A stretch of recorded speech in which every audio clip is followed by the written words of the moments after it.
સમાચાર ડાંગથી કે જ્યાં સાપુતારા ઘાટ પર ગંભીર અકસ્માત, માલેગાંવ ઘાટ પાસે બસ ઉતરી જતા 5 લોકોના મોત, 12 લોકો ગંભીર રીતે ઇજાગ્રસ્ત, અનેક લોકો ઇજાગ્રસ્ત થયા છે। 6 જેટલા લોકોને સુરત સારવાર અર્થે ખસેડાયા છે। હજુ 18 મુસાફરોને સુરત ખસેડવામાં આવશે। મધ્યપ્રદેશના ગુનાથી પ્રવાસીઓ ભરેલી બસને અકસ્માત નડ્યો છે।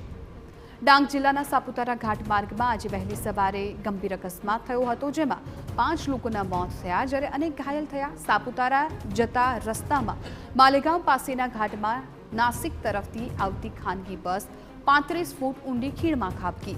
આ બસમાં 48 લોકો સવાર હતા, જે પૈકી 5 લોકોના મોત નીપજ્યા જ્યારે ઇજાગ્રસ્તોને સારવાર અર્થે ખસેડવામાં આવ્યા। અકસ્માતમાં ઇજાગ્રસ્ત થયેલા પ્રવાસીઓ પૈકી 6 પ્રવાસીઓને સારવાર અર્થે સુરત ખસેડવામાં આવ્યા। આ ઉપરાંત હજુ 18 જેટલા ઇજાગ્રસ્તોને વધુ સારવાર માટે સુરત ખસેડવામાં આવી રહ્યા છે।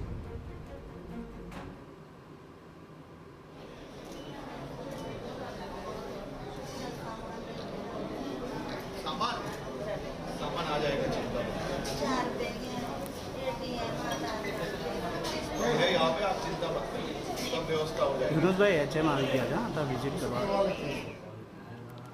તો આપ આ દ્રશ્યો પણ જોઈ શકો છો, જે લોકો ઘાયલ થયા છે તેમને સારવાર માટે ખસેડવામાં આવ્યા કે જ્યાં રાજ્ય ગૃહમંત્રી હર્ષ સંઘવી પહોંચ્યા હતા। હોસ્પિટલમાં એ તમામ ઇજાગ્રસ્તોની મુલાકાત લેવા માટે પહોંચ્યા હતા। સાથે સાથે પોલીસની ટીમ પણ એમની સાથે જોવા મળી હતી।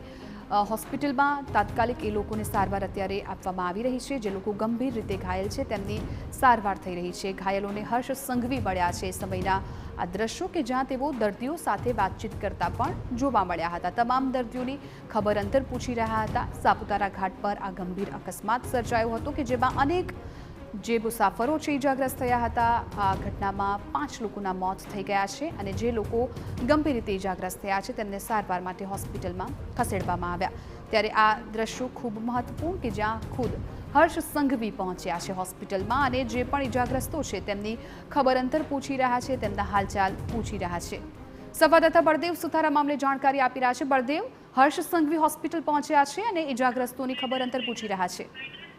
જે રીતે વહેલી સવારે ડાંગ જિલ્લાના જે સાપુતારા ઘાટની અંદર વહેલી સવારે એક જે લક્ઝરી બસ હતી તે અલગ અલગ 4 ધામની યાત્રા ઉપર જઈ રહી હતી। તે દરમિયાન અચાનક જ જે અકસ્માત સર્જાયો હતો અને જે બસ હતી તે ખાડીની અંદર પડી હતી। તેની અંદર જે મુસાફરો હતા તમામ મુસાફરોને જે ગંભીર રીતે ઇજાગ્રસ્ત થયા હતા અને જેની અંદર 5 જેટલા મુસાફરો છે તેમને જે કરુણ મોત નીપજ્યા છે અને બીજા 50થી વધુને જે ગંભીર ઇજા પહોંચી હતી। તાત્કાલિક જે ડાંગની આજુબાજુની હોસ્પિટલના તમામ લોકોને ખસેડવામાં આવ્યા હતા। જે લોકોની વધુ જે સ્થિતિ જે ખરાબ હતી તે લોકોને એમ્બ્યુલન્સ મારફતે સુરત નવી સિવિલ હોસ્પિટલની અંદર એટલે કે 24 થી વધુ જે મુસાફરો છે તેમને સુરત નવી સિવિલ હોસ્પિટલ ખાતે જે ખસેડવામાં આવ્યા છે અને આ ઘટનાની જાણ થતાની સાથે જ તંત્ર જે છે તે કામે લાગ્યું છે। ત્યારે બીજી બાજુ ગુજરાત રાજ્યના ગૃહમંત્રી હર્ષભાઈ સંઘવી પણ નવી સિવિલ હોસ્પિટલ ખાતે આજે મુસાફરોની જે મુલાકાત માટે।